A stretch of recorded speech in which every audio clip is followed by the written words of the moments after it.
It's my honor to introduce to you a great man. That's a habit because I got to also introduce Natasha. Not a great man, a great woman. Richard Corcoran is the Florida Education Commissioner. It has purview over K through 12. He's one of the best in the country at his job, which is not quite damning with faint praise because there's 2 or 3 that are pretty good. His wife is a classical education woman herself and a mother of 6. His father was a soldier, and he was in the Army Reserve. The cool thing about him, in my opinion, is that I learned about 6 years ago, because we got into education reform and founding charter schools, and the best place in the country to do it is Florida. And I started learning how that came to be. First, I met a man named Michael Baleka, who was Speaker of the Florida House. And then I met our speaker today, who Michael Baleka, did you succeed Michael, or did he succeed you? He served with me. I see. They were in the Florida House at the same time. And then, of course, the great Ron DeSantis. And they have been step by step reforming the charter school laws in Florida so that you can do it. And there are a lot of detailed things that have to be done, like charter schools are public schools. They have a measure of independence from the government, and how wide that measure is the decisive factor. But also, when does the education money come to the school, and in what quantity, so you can actually do it? And they just have been working on that and figuring it out and coming to see that for years. And they have made Florida a paradise for charter education. And they're still working on it.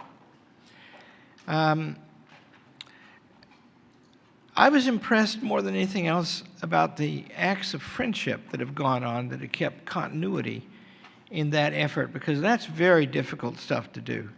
To stand up against the constant bureaucratization of everything in the country, to try to liberate people to do wonderful jobs like running schools and raising their own children. That is, in the short term, often a thankless task. And it takes a lot of skill and commitment, and it's rare to see people who sustain that together for so long. And that's what's happened in Florida. And we're going to hear about whatever Richard Corcoran wants to say, but I will say that he is one of the most important men in the United States today, and we are honored to have him here. Richard Corcoran.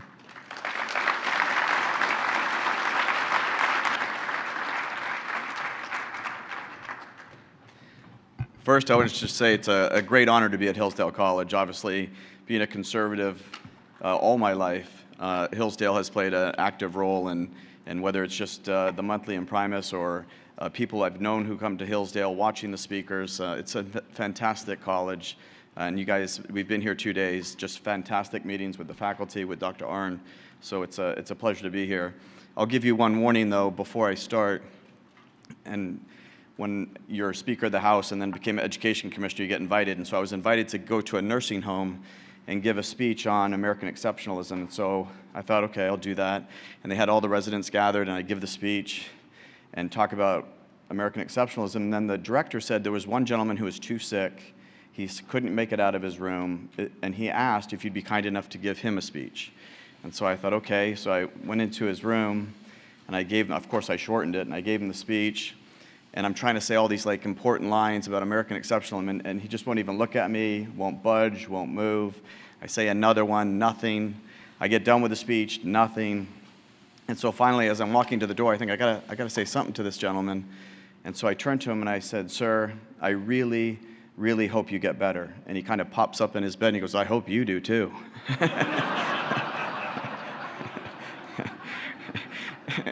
So I always like to warn an audience before I speak, because it's now you've been fairly warned. I do want to talk, though, a little bit, which is, at this college, is you guys could lecture, ad nauseum me on the topic. But I grew up with 2 parents. My parents were older. Both have passed. Both had very difficult lives. My dad was orphaned when he was 2, grew up in orphanages and foster homes, went into World War II, and then after World War II, got into the Foreign Service. My mother grew up in England during the Great Depression. Their family went through the entire crash. They had no money, and so her father took a job as managing a tea plantation in India, and that's where she was actually born, in Darjeeling. And so, but they grew up, and so they would always say to us in these two, pivotal moments in time, a Great Depression and World War II, and so all we would ever hear was philosophy was everything. You ought to have a philosophy. What is your philosophy? And it could be anything. If you're thinking about having children, what's your philosophy on what do they look like at 18? What's your philosophy on work? What's your philosophy in all aspects of life? That philosophy was everything. And because their lives were completely altered, changed, and controlled by the philosophies of others, both economically and physically. And so they would say, either you have a philosophy or you don't, but if you don't, that's okay, but someone else has one, and you will absolutely be moved by their philosophy. And so all of that, just spawned that rich thought throughout. We would literally have conversations and say, is man good or bad? We would have to answer that question. And then when I became a speaker later in life, these philosophies start coming together, and you realize that I will tell you the best legislators that I would serve with, the ones who really understood the role of government and what it means to be a successful self-governing society, would be ones that would say that man was inherently bad as opposed to inherently good. The ones who were inherently good were the ones who would constantly come up with the great society and everything along those lines on a microcosm at a state level. So getting the position of education, the first thing I thought of was what is the philosophy of education? And the sad truth, many of them conservatives, how many times will we hear we need more welders than philosophers? What is the purpose of education? And the modern day, even among Republican rank and file, version of education is it's a means to a job, a career, or something along those lines. And it's so much more. And so, and I didn't even know this till I spent time with Dr. Arndt today, but obviously one of my favorite folks that I have followed throughout time is Frederick Douglass, and I did not know he had been on this campus twice and have tremendous statues and quotes and what have you about Frederick Douglass. But he has the greatest quote of education. When I took over the education commissioner, the first thing I did was tear down most of the stuff in the building, and I put up huge quotes, one by Washington and one by Frederick Douglass, because I thought I wanted everyone who walked into the building to understand what the philosophy and the purpose of education was.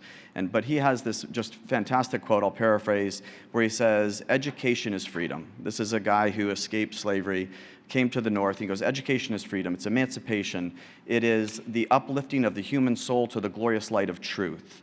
And to deny any individual a world-class education is the greatest crime against humanity. And so when you think about what education is, and again, nobody knows it better than Hillsdale, but it is about creating great citizens. People, you look at the Fortune 500 CEOs, and they all say, we want people who can critically think, who can problem solve, who can communicate. We really don't care what their degree's in. Steve Jobs is, I always quote Steve Jobs because people look at me and like, oh, you're just, a liberal arts guy, you don't really understand the role of STEM or in society. But then I said, okay, well, let's take the first $1 trillion company in America is Apple. The CEO of Apple, also educated in a liberal arts school for the time he was there, where he found, Helvetica text, and that became the formation of the Apple computer text. But he would say, they said to him, how did you become the first $1 trillion company? And he would say it was easy because all the other companies, Microsoft, Oracle, name them all, they're computer science companies. And this is on YouTube. They're computer science companies. He says, Apple, we exist at the intersection of computer science and liberal arts. This I can teach you, and I probably would rather do it. I'd rather not have to detox you from whatever you learned in college or wherever you're from. This I can't teach. Either you have it or you don't. And that's why everything, you look at Apple, everything they did, every advertisement, it was never about selling computers, to the point now that you have guys who have become millionaires writing books about Steve Jobs' why. But he's literally just saying that this is the why that Steve Jobs had about the liberal arts and computer science intersection. But what it did was he would sell, think different. It's going to change your life. His famous commercial about we're the crazy ones. You can't ignore us. You can't, narrated by Richard Dreyfuss. It was this whole concept of, as Dr. Arnn was saying earlier, it's the true, the good, and the beautiful. And that's what built him to this beautiful trillion-dollar company.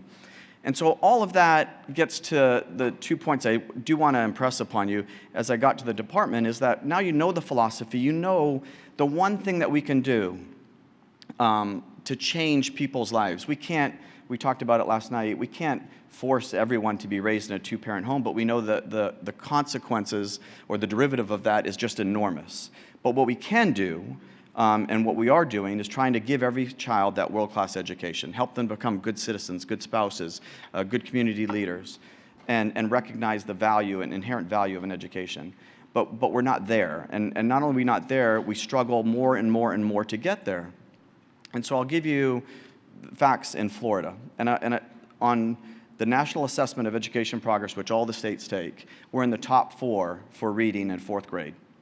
The number 1 is Massachusetts pretty perennially. I think it's going to change as a result of COVID, because we're the only state that opened up our schools face-to-face instruction to any child who wanted it.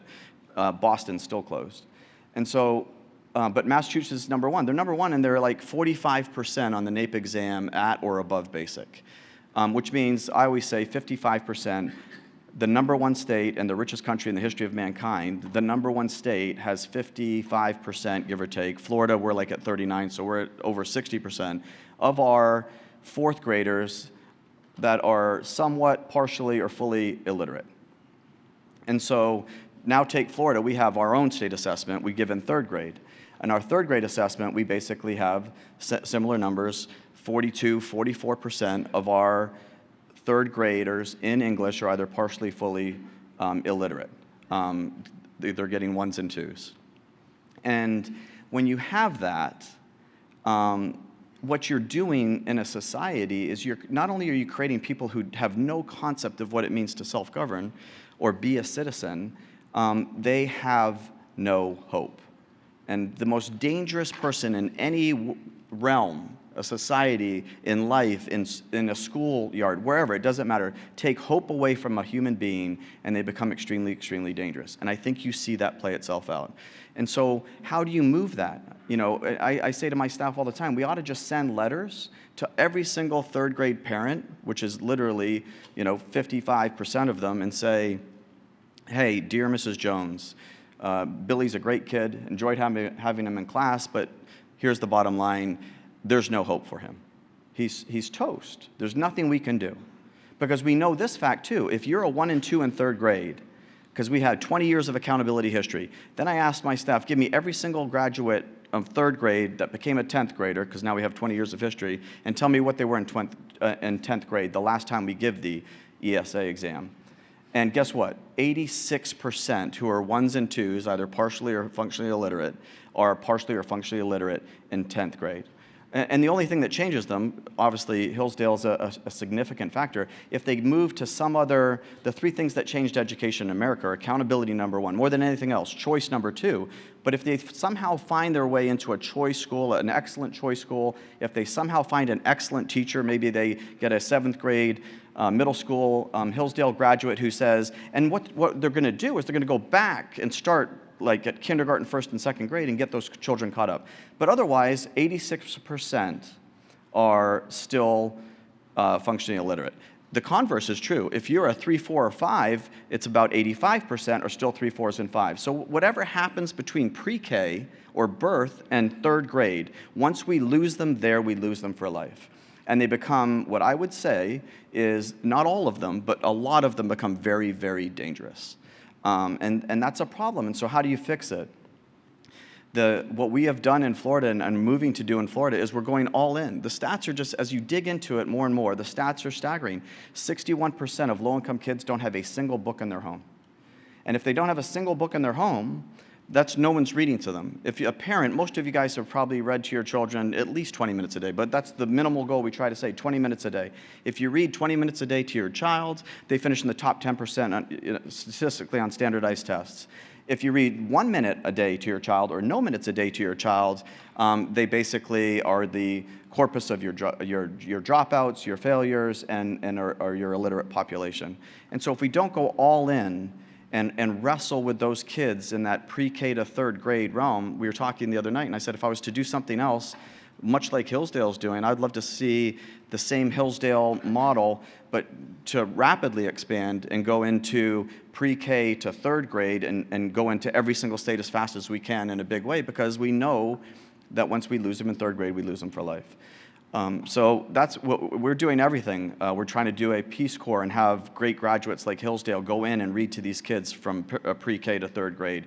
We're having literally a book a month club. These kids are very poor. They've never had it. I know for me, when I get the Amazon truck pull in and I know it's a new golf club or something, I'm pretty excited. So imagine a child who doesn't even celebrate Christmas now having a book delivered to his house on a daily basis, and that book's tied to our standards that we completely rewrote, and it's content rich. And so not only are they getting that great literature, they're learning the same book in school at the same time with their mentors, all at the same time.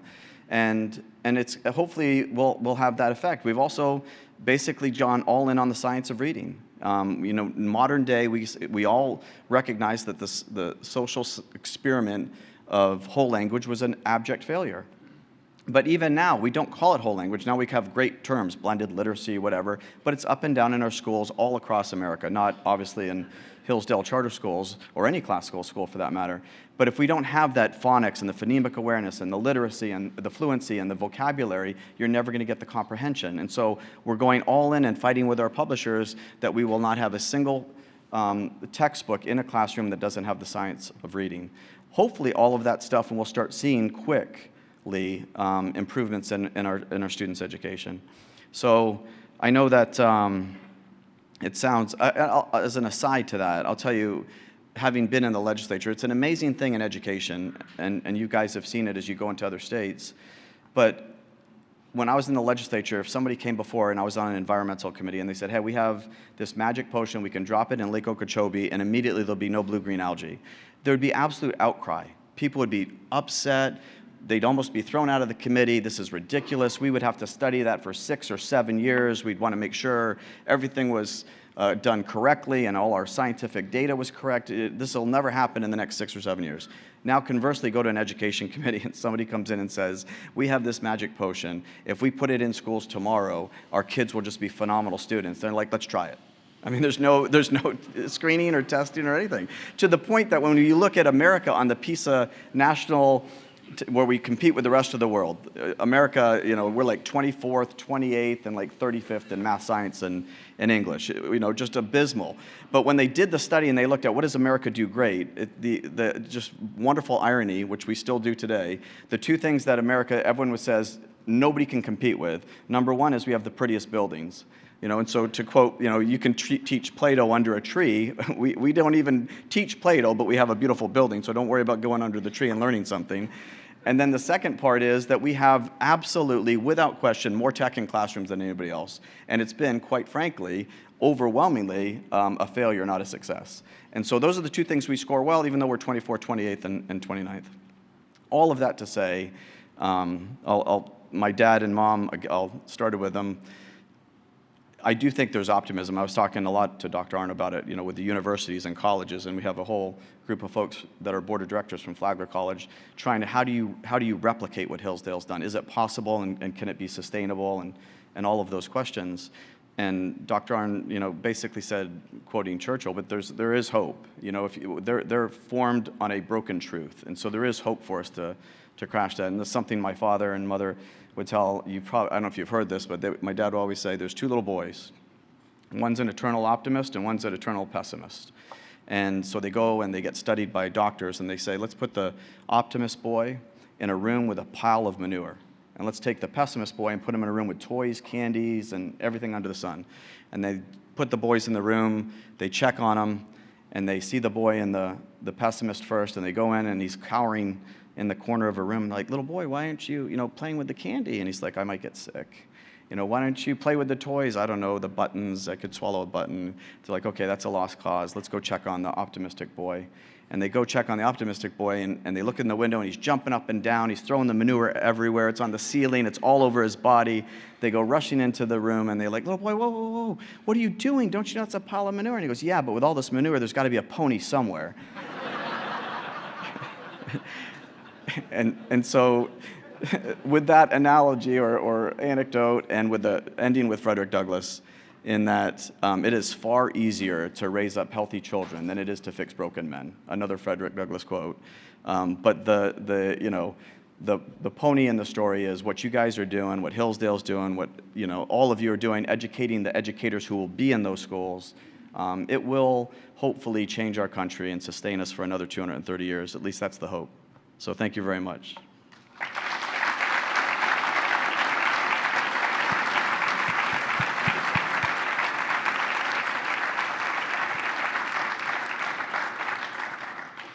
Thank you, Commissioner Corcoran. We now have time for some Q&A. If you have a question, please raise your hand and wait for a microphone to be brought to you.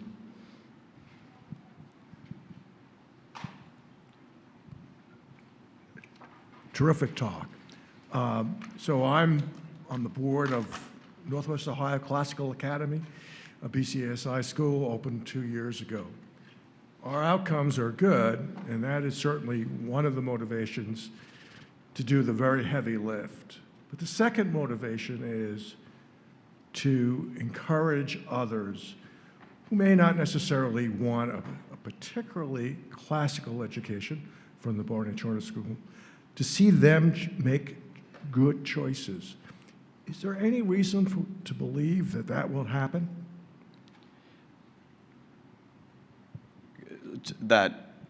Yeah. Even if they're not a Barney Charter School. We got 24. We got 48 million kids, K through 12. We need to change.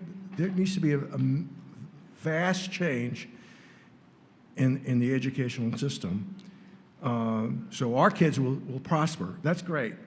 That's the first motivation. But the second motivation is we're hoping that others will make some good choices where they're not making it. Are we having that effect? Not necessarily Barney Charter School, but just in Florida. Do you see schools changing for the better? Absolutely, but it's volatile. So we just won a gubernatorial race by 30,000 votes in a state with 21+ million people. And flip that 30,000 votes. I mean, if you followed Ron DeSantis's opponent, Andrew Gillum, and what happened to him afterwards, we were that close. And if Andrew Gillum became the governor, along comes Gwen Graham and all of the radical left and what they do to our school system. What we've had in Florida that's worked, and we've had numerous, whether you go back to DeSantis 30, less than 1%. Rick Scott reelect less than 1%. First election less than 1%. For whatever reason, we barely win these governor's races, but have won them since 1998. So we've had a long run of Republican governors and a long run of reform. So yes, when Governor DeSantis gets elected, he can immediately say, okay, we're going to eliminate Common Core. We're going to rewrite the standards. We're going to make them content rich. We're going to have the science of reading embedded into our standards. We're going to increase accountability, increase choice. We just got done Friday from the legislative session and passed another 1.2 million kids are eligible for choice in Florida. So it happens, but I will tell you, leadership is everything. And as soon as that leadership changes, everything else does too. Unfortunately, but that's the reality. McChrystal would say, I have all these colonels. I have 20 of them. I could take the best colonel with the best troop, and the worst colonel with the worst troop, and I could switch them. And immediately, the best colonel is going to have the best troop, and the worst colonel is going to have the worst troop. And it's the same, and that's not even as ideological. But in the world that we live in education, it's 100% ideological. So in no time, what we have to do is cross the Rubicon, and we're very close. I always say the three things that have changed education are accountability, has absolutely, the second we flipped on the lights and a parent became aware that because I liked the teacher, she was very nice, the principal was nice, Carline functioned well, and I dropped my kid off and they seemed to be learning, they were bringing back work packets, and then all of a sudden we flip on the light and say that's an F school, immediately change happened. And people became frustrated and angry. And so that's really changed Florida more than anything. Second was just this advancement of choice. So we have about 3 million school children. If we can ever get to 1.5, cross that Rubicon, we're probably there now with about 500,000 children in choice, because we can't, even if you had a Gwen Graham or a Andrew Gillum or whoever come in, a Nancy Pelosi in Florida, you can't take those 500,000 kids and bring them back into the public school system. So you have to keep doing what we're doing as quickly as we're doing. Dr. Arnn was talking about Tennessee asking for 100 Barney Initiative charter schools. That's a game changer. Once you have that, and all of a sudden the governor leaves, who's fantastic, but Governor Lee's gone, and it's a liberal that comes in there, you can't put the animals back in the barn. So yeah, it's happening, but it only happens when the leadership is good. Where the leadership is bad, I mean, all you have to do is read the articles under a pandemic. I don't care, take the top 5 largest urban districts, school districts in the United States of America. Florida has 5. All 5 of ours were open with face-to-face instruction for all children. The other 5 were closed most of them until January or February. And some are still closed today. Boston, Chicago, Los Angeles. It's still, you're never getting those kids back. You're never getting those kids back. And so, but why? I mean, it's the difference between Gavin Newsom and Ron DeSantis. You know, Cuomo was writing books about how to survive in a pandemic while arguably 10,000 senior citizens died because of his failures, while Ron DeSantis was studying the science and the metrics, and the first thing he did was protect the nursing homes. Leadership's everything. So yes, under good leadership, we're making great strides. Question in the back. Thank you, sir.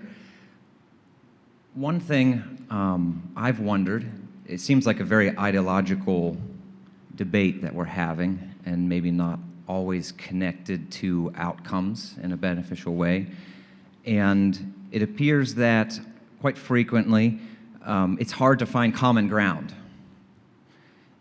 What have you found to be a good argument or a good way to approach this discussion that helps you find common ground with people who may have an adverse reaction to your ideological position?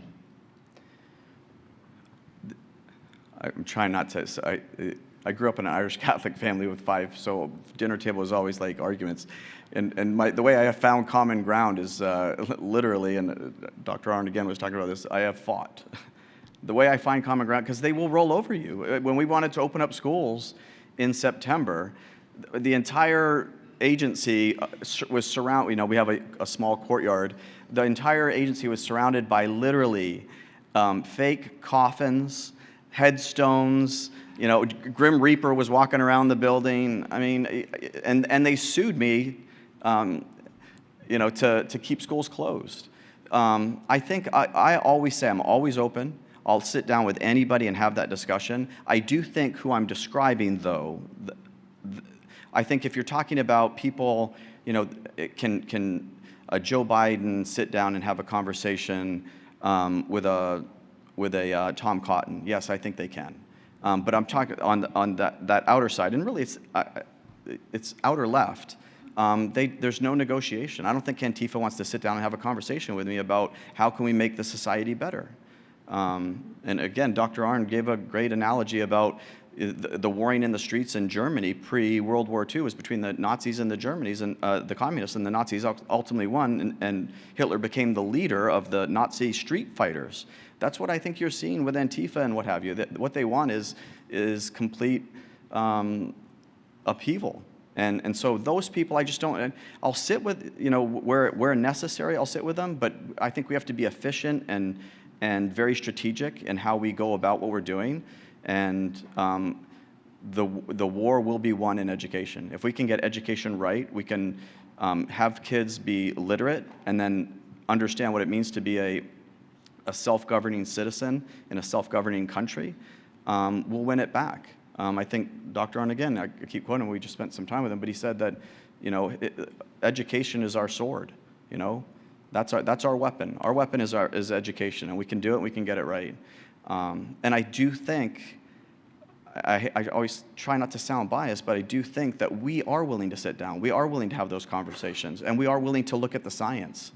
You know, all the far left yelling at us about science, science, science, but when it came to opening up schools, every single thing that has been said in January and February post the Biden administration taking over and the CDC and all the changes, and now it's okay, it's safe to open, kids don't transmit, kids aren't in harm's way. All of that science was 100% available to us in June and July, which is what we made our decision on. So I think we're willing to have those conversations, we're willing to be rational, we're willing to look at the science and the facts. I mean, the truth is the truth. This room believes in truth. We believe it's objective. You know, I had lunch yesterday with Janet and David Whalen, and they were talking about how they were educated in Kansas, and I just thought it was a great line, but her professor used to say all the time to the doubters in the classes, they're going through learning the great books, and he would say, here's what I'll tell you, fire is hot, water is wet, and rocks are hard. I mean, but it's just a beautiful way of saying the truth is the truth. But that they want to deny that. I mean, the whole argument in university campuses, there is no truth. It's all subjective. And so there's going to be a battle. And so sit down, have that discussion, be transparent, be open. Always, I think all of us would do that. But the way we're going to get to where we're going to get is by fighting every step of the way. It will be a battle, and we will have to fight. And as Winston Churchill says, all the other virtues are great, but courage is the most important, because without it, none of the others are possible. Question to the speaker's left. Hi, State Senator Lena Tice over here. Hi. Hey. Thank you for being here. So grateful. Michigan has lost 65,000 kids from our public education system, largely because of the shutdown. I'm wondering, excuse me, if Florida experienced any kind of a loss and what that looked like. Since you stayed open, I would assume that probably not, but more than the normal loss. We track that, and so, and I'm just talking students, because we have, as Michigan does, how we do our funding form, there's weights for certain things. So one student could actually count for two students, just based on the weights and funding. But if you look at actual students, there was maybe a 5,000 or 10,000 difference, and a lot of them, when we tracked them down, because we rewarded the districts for tracking them down, most of them were parents who went to the homeschooling mode without properly withdrawing their child. So it comes up as an extra 10,000 lost students, but we found that most of them were homeschool students. But every year we lose 10 to 15,000 students. We are a growth state. 1,000 people come pretty much every single day, but we also have a lot of families leaving, especially when we have a Hurricane Michael come through the Panhandle. You'll see a lot of the low-income families will go to Alabama or Mississippi. And so we always have that, but we do a good job of tracking them. And because we were open, it was easier to do so. Because basically, if 95 kids came back to a class or a school, we knew that there was supposed to be 100. We could immediately know, here's the 5 we got to find. It makes it a lot easier when you're tracking them, as opposed to, I mean, look at Los Angeles. They have online synchronous learning, asynchronous learning. They've tried everything, and I think there's some days where only like 15 or 20% of the students are actually clicking in online. I mean, it's just a disaster. I've said to people, it's not sad, it's not frustrating.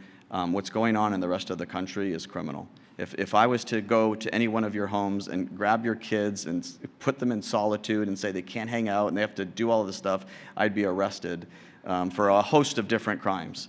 And then if I said to their parents, and by the way, you're going to have to close down your small business, you can't work anymore because you're going to have to take care of your kids, I'd be arrested for a host of crimes. What's going on in the rest of the country is literally criminal taking and criminal behavior.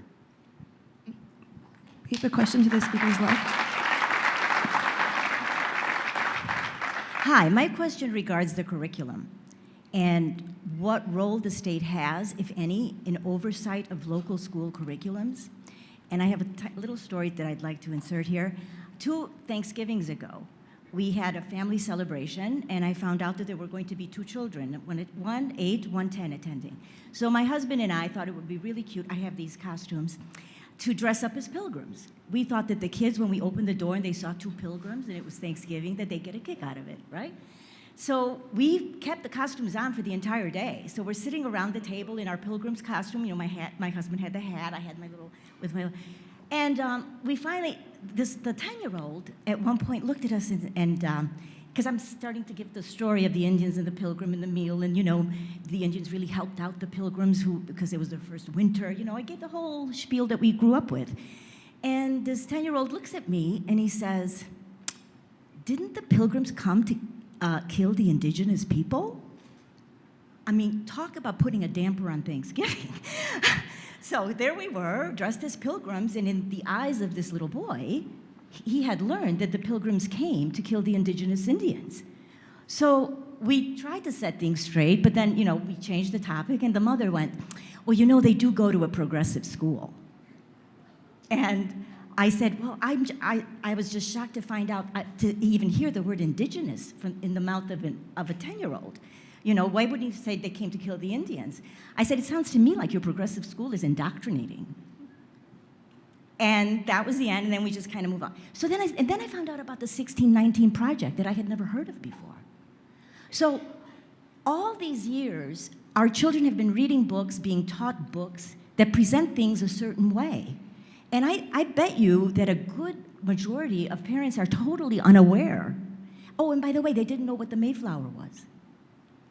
Because I got into the boat, they came over on this boat. You know, the Mayflower? No, we haven't heard about the Mayflower. Okay, so how are you addressing, and that's just one example, you know, critical race theory is another one that's permeated our curriculums. Who decides what books are going to be used in instruction? That's a great question. So we've just fought that battle, and we still fight it on a daily basis. And there's multiple ways you can fight it. So first, we rewrote all our standards. So we're on a standard 5-year book adoption or 7-year book adoption, depending if you add in, you know, certain science years. And so we disrupted the whole book adoption because we rewrote our whole standards. And we rewrote them, you know, with the science of reading. We have the first in the nation, a civics reading list from kindergarten all the way through 12th grade. We have a reading list for all other courses. It's just content rich. And the quick, you know, anecdote, which you guys know well, I probably stole it from you guys when you came, but they have, you know, basically kids who are 1s and 2s or functionally or somewhat illiterate, and they have the 3, 4s, and 5s, and they put them in a room, and they give them a reading comprehension exam, and it's on baseball. All of the 1s and 2s play baseball, none of the 3, 4s, and 5s play baseball, and then they grade and see how they did on the reading comprehension, and the 1s and 2s scored 4.0, 40% higher than the 3, 4s, and 5s, even though they couldn't read nearly as fast or as well or at all. But they understood the game. And so obviously content matters, that's the vocabulary matters as much as the decoding. And so we rewrote all of our standards, we did all of that stuff, and then we do a book adoption, which we're now all the publishers, and the publishers are just infested with liberals. And so we would have to say to them in our bid specs, we're not going to take your or approve your bid unless you have, you know, a certain percentage of our reading list has to be in your text. You can have no whole language or, you know, blended literacy or anything, and it has to be the science of reading. And we went through a whole criteria, and then when the books came in, we, you know, evaluate the books on the criteria we set. But I was just saying last night to the folks that we had dinner with that so now the books have come back, and they've, you know, you don't think, and of course COVID hit, so we were a little bit distracted, but I didn't think to say, okay, and keep all of the crazy liberal stuff out. And so now we literally have them, and they hide it in what's, you know, social emotional learning, so it doesn't say critical race theory, but you could definitely have a teacher who teaches critical race theory. So now we have to go back to them and say, if it's electronic, we want it out. And then on top of that, we're passing a rule this coming month that says you can't, for the 185,000 teachers, you can't indoctrinate students with stuff that's not based on our standards, the new best standards. So all of that, but you have to police them on a daily basis. It's 185,000 teachers in a classroom with anywhere from 18 to 25 kids, and if you're not physically there in the classroom, I will tell you, it's working in the universities, and it's starting to work in. I've censored or fired or terminated numerous teachers for doing that. I'm getting sued right now in Duval County, which is Jacksonville, because it was an entire classroom memorialized to Black Lives Matter. We made sure she was terminated, and now we're being sued by every one of the liberal left groups for freedom of speech issues. And I say to them, you know, to the point, your question, try to find common ground, I'll say to her, look, let's not even talk about whether it's right or true or good, what you have there. My issue is when you're a third grade teacher and only 42%, 41% of your kids are on grade level. Why don't you do me a favor? Get them on grade level, and then we'll have that discussion. Make them at least be able to read and understand it first. To try to not act like I'm, radical right or whatever they want to call me. But it's a constant, vigilant fight. It's a terrible battle. We now have time for one last question. Thank you for coming all the way from sunny and free Florida to join us here. Yesterday, you rivaled Florida. The weather followed you here. Dr. Arnn often talks about education being a partnership between the educators and the parents. We've had this huge influx of federal cash. What are some steps that Florida is taking to help partner with parents and empower parents, specifically with some of the federal money that's been coming in? We've taken most of the federal money that wasn't, they've gotten more prescriptive in the last ARP plan. But before that, we basically have been using it to invest on that pre-K all the way to third grade in massive ways involving parents. And then on top of that, trying to grab hold of the learning gain losses that we have from, and the learning gap. I mean, in Florida, we have, so I asked my staff at, right now on the third grade FSA, we're at about 58%, 3, 4s, and 5s, 42% below, partially or fully illiterate. Which I say that because 1 and 2 just doesn't, it sounds innocuous. I want you to understand these kids are never coming out of that for the most part. So, and then I said, okay, if I wanted to, at the current growth rate, so I take the, we are absolutely, if you go to any of these national conferences, they'll tell you Florida leads the country in education reform. And what we're doing, most other states copy, and most stats. We have the #1 AP test takers. We have the #2 performance. And this is all pre-COVID. I think you're going to see us go to #1 in most categories because of our kids having that instruction. But besides that, so Florida doing well in reform, what would it take at our current growth rate? Because we 50. We were started at way below. We were like I used to joke. It's a terrible thing. I hope I don't offend anyone from Mississippi. But I used to joke. Thank God for back in 1998. Thank God there was Mississippi. Otherwise, we'd be dead last in every category. But Mississippi was, I think, dead last in everything. But what would it do to close the achievement gap? And what would it take to get non-Title I or non-low-income kids to 90% proficiency in third grade? And what would it take for Title I or low-income kids to get to 90% proficiency by third grade? And the staggering number is to take basically two-parent, middle-class and up kids to get them from their current state to 90% proficiency in Florida would take 100 years. It would take 200 years to get low-income kids there. And the overwhelming problem, I mean, there is an organized injustice that's going on in education with basically our problem is our low-income kids. And with all the Barney schools, you're starting to see the classical schools get more and more of these low-income kids. To your question, sir, that now it's going to really help. I mean, we're going into the non-traditional sector of these students. And so what you're seeing, though, with that huge chasm is unless you have just complete Clayton Christensen disruption, you're going to have this organized injustice, which really is this, I say it not publicly, but the bulk of those low-income kids are majority minority. And these are our struggling readers. Our struggling readers are overwhelming majority poor. Of that poor population, overwhelming majority minority. Of that population, overwhelmingly majority African American. So there is an injustice that's going on. It's not, instead of having marches and riots and what have you, there's something that could be done, but it's not being done. But the more we empower those parents, and what we found in the choice movement, people would literally say to us when we started the transformational and choice back in the 1998, they would be, you can't, literally these would be things that the left would say to us. You can't do that. You can't just, turn over a voucher and give it to a single mom who doesn't even have a job or an education. It'll be a disaster. They would literally say that to us. I mean, a patently racist statement. And yet, when we did that, what we found is, guess what every parent does? Every parent cares about their kids far more than a bureaucrat sitting at some administration building in City Hall. And they do care, and they do move with their feet, to the point that the charter school movement in Florida, I can't say this for the rest of the country, we have more minority students in our public charter schools than we do in our traditional schools.